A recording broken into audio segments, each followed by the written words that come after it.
All right, another quick tip I have for you guys is with the simulation retiming. So as you know, you can just slow down your simulation under dynamics with the time scale, but sometimes that's not really what you want. Sometimes you just like what you have and you just want to slow it down.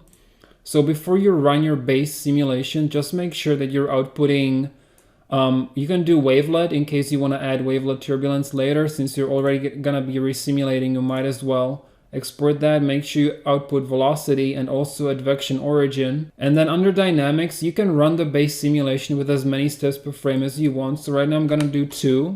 All right, so this is my base simulation that, let's say I just love this and I just want to retime this and slow it down by half.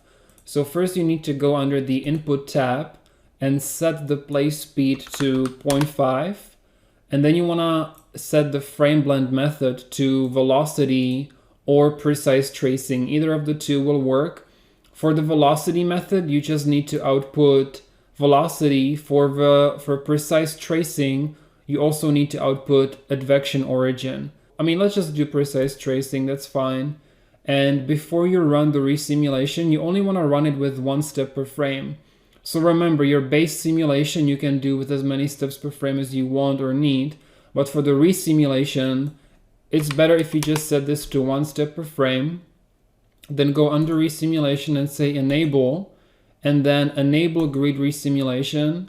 And let's set the amplify resolution to 0 because we don't really want any wavelet strength.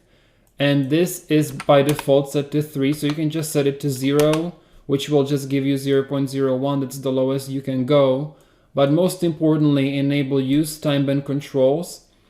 And for the time band method, I'm just gonna do general purpose and then just set a different output folder for your resimulation. So the simulation and resimulation generate their own caches separately. So you just pick another path.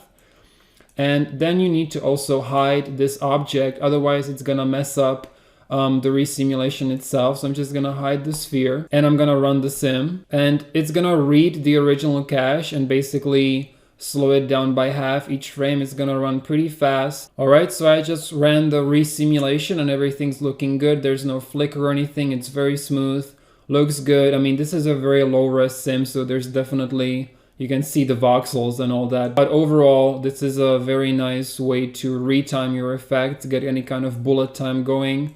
So what you can actually do is go under input again, and you can actually animate this value. And you can also reverse it, and you can, set it to very low values. You can even do something like 0.1.